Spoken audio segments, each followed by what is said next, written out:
Welcome to Garden Plants with Jim Putnam. Let's talk Jane Magnolia.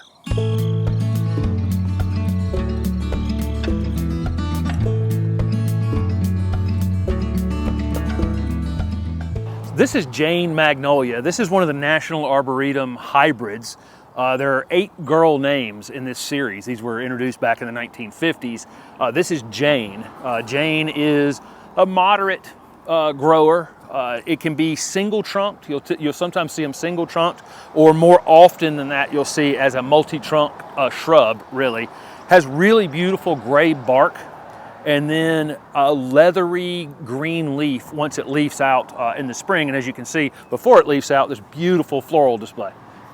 These hybrid magnolias actually bloom about 2 weeks later than a lot of the other deciduous magnolias, which makes them slightly less likely to get late frost damage.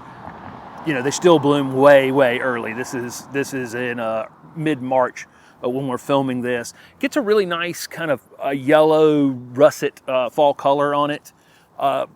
This one can reach, I mean, it's maintainable at about 15 feet in height, maybe 10 feet in width, but definitely can get larger than that. It'll race up to 15 feet over, a 10-year period or something like that, and then tends to slow down a bit after that, but easily maintainable around 15 feet in height. I love plants with anticipation, and this is one of those.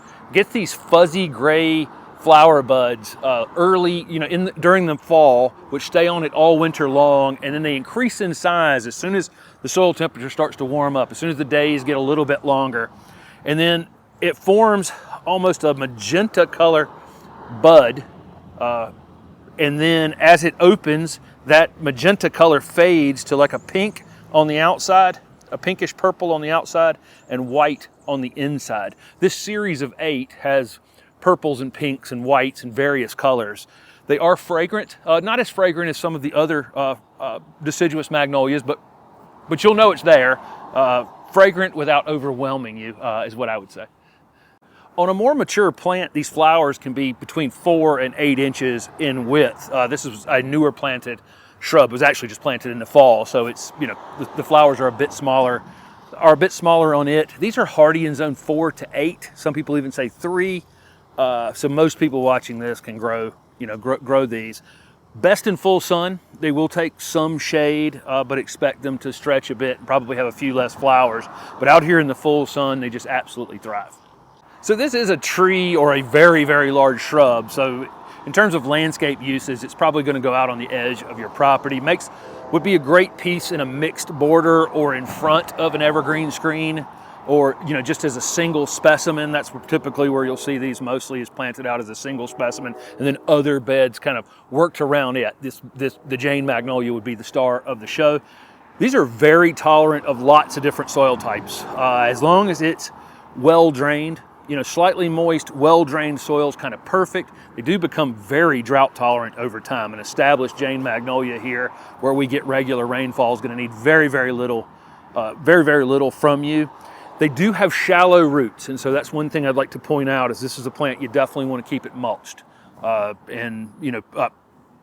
keep the weeds away from it and keep it well mulched, and that'll keep the roots cooler on it and relieve some of the summer stress.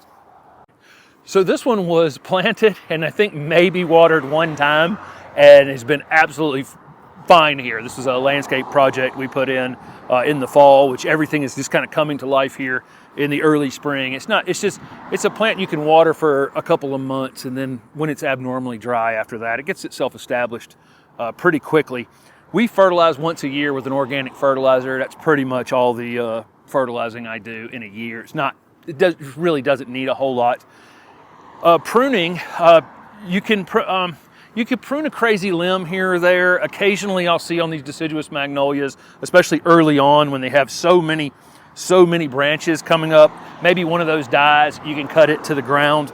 The main thing to look for, these don't respond all that well to hard pruning, so put it in an area you can let it get good size, and so that you don't have to be pruning on it. Any pruning you do on it, you do after it flowers, which is again late winter when that's happening. You will get, if you have a suckering plant, a colony like this one is, this is too many suckers down here.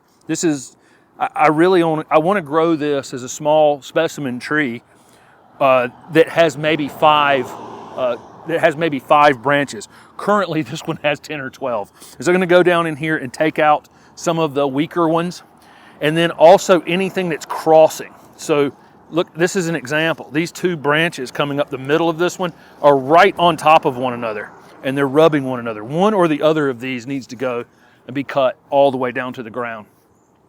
This is a very pest-resistant plant, really. I see some leaf spotting on them occasionally. Minor insect problems, really not anything to worry about. Again, as long as you're watering it when it's dry, keeping the area weed-free, keeping it mulched. Again, we fertilize once a year with an organic fertilizer, and this Jane Magnolia is just a really easy plant, and looks great year-round. It looks great with the flowers, looks great with the foliage, looks great with the gray bark in the winter. So, Jane Magnolia.